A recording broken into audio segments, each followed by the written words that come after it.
Assalamualaikum warahmatullahi wabarakatuh. Salam sejahtera bagi kita semua. Video ini ditujukan untuk memenuhi tugas biologi klasifikasi tanaman. Di sini saya akan menjelaskan materi tentang evolusi hewan dan tumbuhan. Sebelumnya, saya akan memperkenalkan diri saya terlebih dahulu. Nama saya Restu Fatkubuwono dengan NPM 2010631090084. Pembahasan. Yang pertama, ada pengertian dan teori evolusi. Kedua, evolusi hewan. Dan yang terakhir, evolusi tumbuhan. Pembahasan pertama, pengertian evolusi. Evolusi dalam kajian biologi berarti perubahan pada sifat-sifat terwariskan suatu populasi organisme dari satu generasi ke generasi berikutnya. Perubahan-perubahan ini disebabkan oleh kombinasi tiga proses utama, yaitu variasi, reproduksi, dan seleksi. Sifat-sifat yang menjadi dasar evolusi ini dibawa oleh gen yang diwariskan kepada keturunan suatu makhluk hidup dan menjadi bervariasi dalam suatu populasi. Ketika organisme bereproduksi, keturunannya akan mempunyai sifat-sifat yang baru. Sifat baru dapat diperoleh dari perubahan gen akibat mutasi ataupun transfer gen antar populasi dan antar spesies. Pada spesies yang bereproduksi secara seksual, kombinasi gen yang baru juga dihasilkan oleh rekombinasi genetika yang dapat meningkatkan variasi antar organisme. Evolusi terjadi ketika perbedaan-perbedaan terwariskan ini menjadi lebih umum atau langka dalam suatu populasi.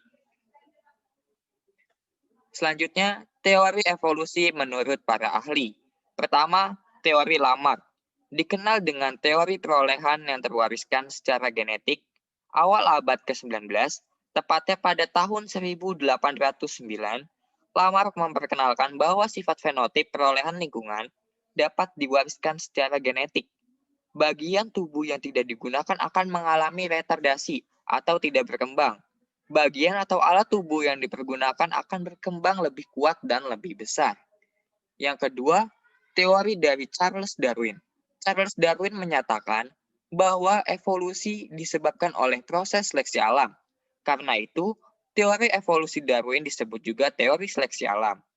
Teori Darwin disusun atas dasar fakta-fakta yang ia amati pada pengembaraannya berkeliling dunia dengan kapal Beagle di Kepulauan Galapagos, yang dimana kepulauan lepas pantai negara Chili sekarang, dan juga beberapa tempat lain di Amerika Selatan.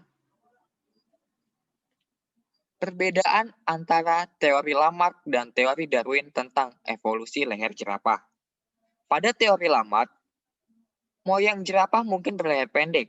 Lalu, jerapah-jerapah ini selalu berusaha mencapai daun-daun yang tinggi sehingga lehernya seringkali tertarik ke arah memanjang. Dan akhirnya, keturunan berikutnya, leher jerapah lebih panjang dari moyangnya.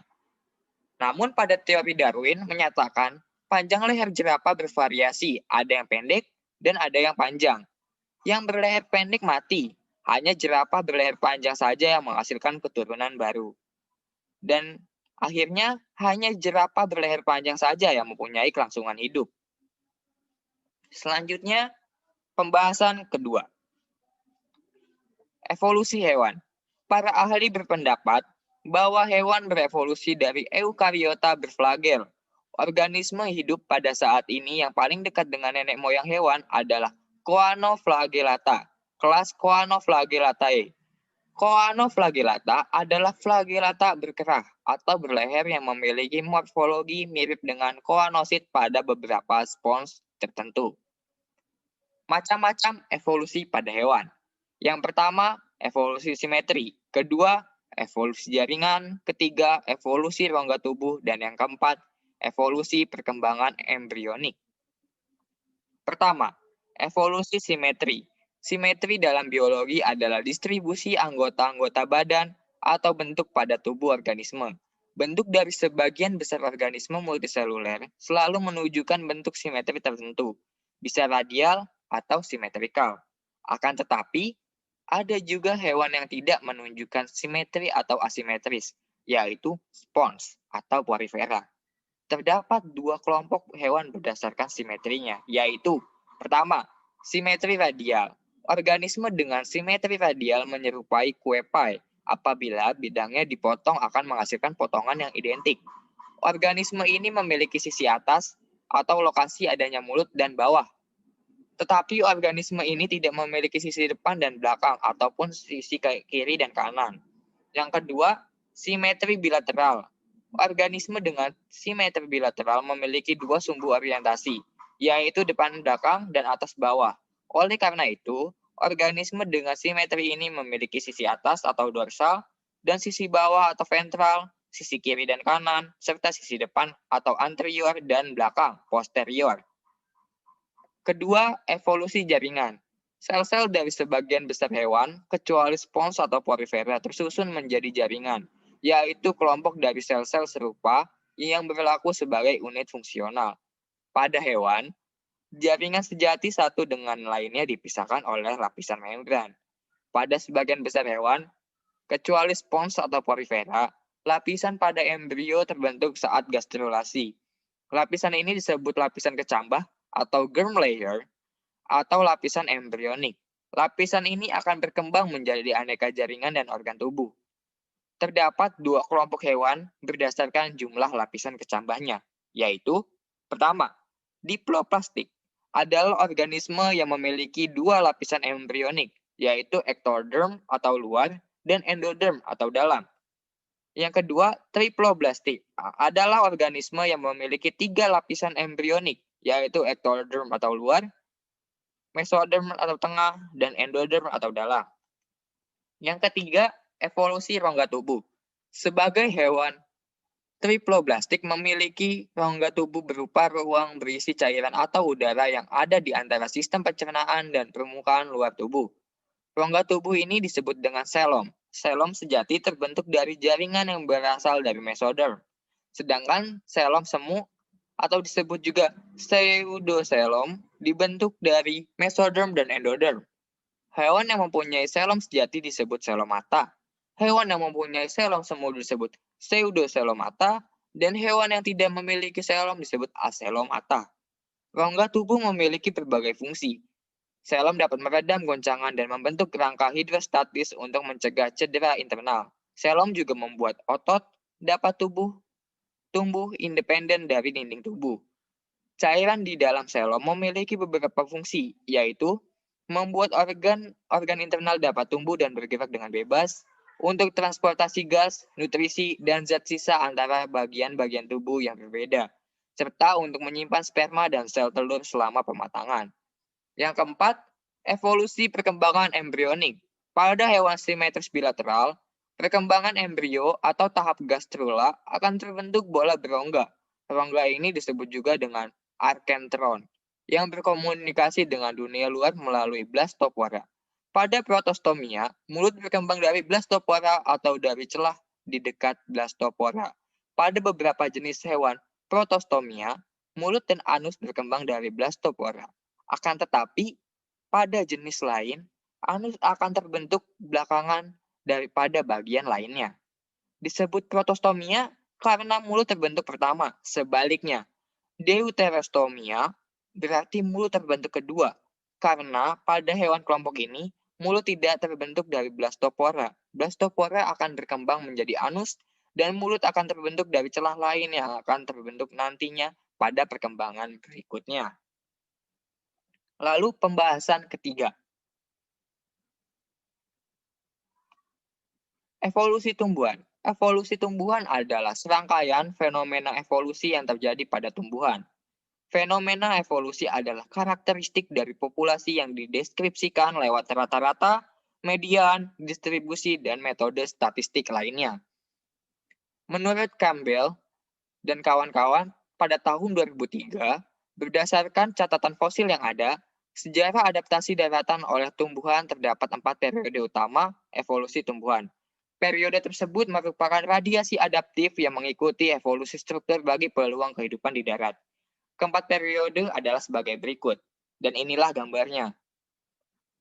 Gambar di atas menjelaskan 4 periode utama dalam evolusi tumbuhan, yaitu pertama, pada periode ini, evolusi yaitu selama masa Ordovisian, zaman Paleozoikum, sekitar 475 juta tahun yang silam. Asal mula tumbuhan diduga berasal dari nenek moyang akuatik. Adaptasi terhadap kehidupan darat atau terestrial dibuktikan oleh adanya sporopolenin dan gametangia berlapis yang melindungi gamet dan embrio. Adaptasi ini terjadi pada Bryophyta yang merupakan tumbuhan darat pertama. Bryophyta atau tumbuhan lumut ini berkembang menjadi berbagai variasi dalam kelompoknya. Jaringan pembuluh yang terdiri atas sel-sel membentuk pembuluh untuk mengangkut air dan zat hara ke seluruh tubuh tumbuhan. Evolusi Bryophyta merupakan evolusi yang relatif dini dalam sejarah tumbuhan. Oleh karena sebagian besar Bryophyta tidak memiliki jaringan pembuluh, maka Bryophyta disebut sebagai tumbuhan yang non-vaskuler atau tumbuhan tidak berpembuluh.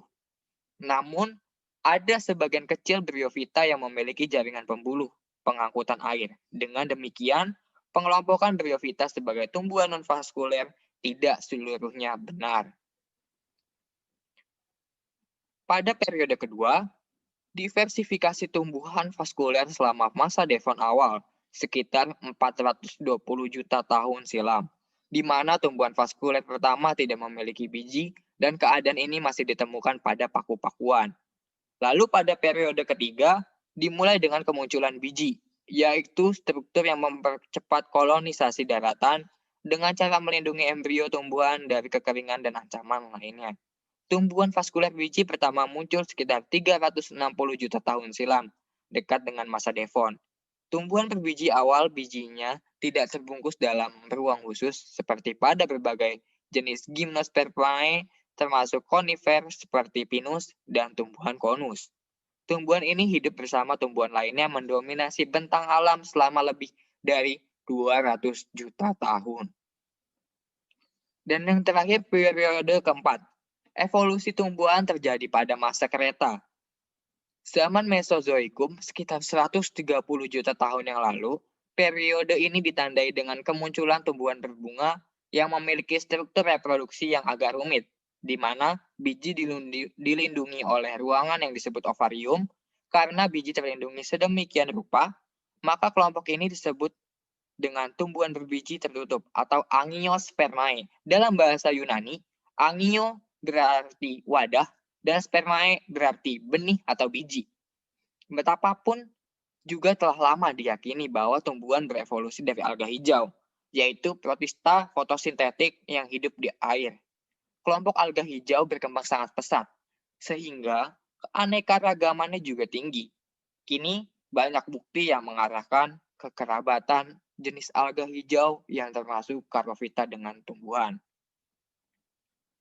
Studi evolusi tumbuhan didasarkan pada kesamaan bukti dan pada umumnya memiliki keterbatasan yang secara umum hampir sama dengan studi evolusi pada hewan, yaitu adanya kenyataan berikut ini. Pertama, tumbuhan tinggi tidak dapat berpindah tempat, sehingga kecil kemungkinan terjadinya fosilisasi apabila tumbuh di tempat yang tidak memungkinkan terjadinya proses fosilisasi. Lalu yang kedua, tumbuhan cenderung menggugurkan bagian-bagiannya seperti daun, batang, bunga, dan biji. Jadi daun dan polen yang mengalami fosilisasi mungkin dapat dinyatakan sebagai spesies yang berbeda karena pintas lalu tidak tampak adanya hubungan organik satu sama lain, meski pada kenyataannya berasal dari tumbuhan yang sama. Terima kasih yang sudah mau menonton. Mungkin itu saja yang bisa saya sampaikan. Sampai bertemu di video selanjutnya.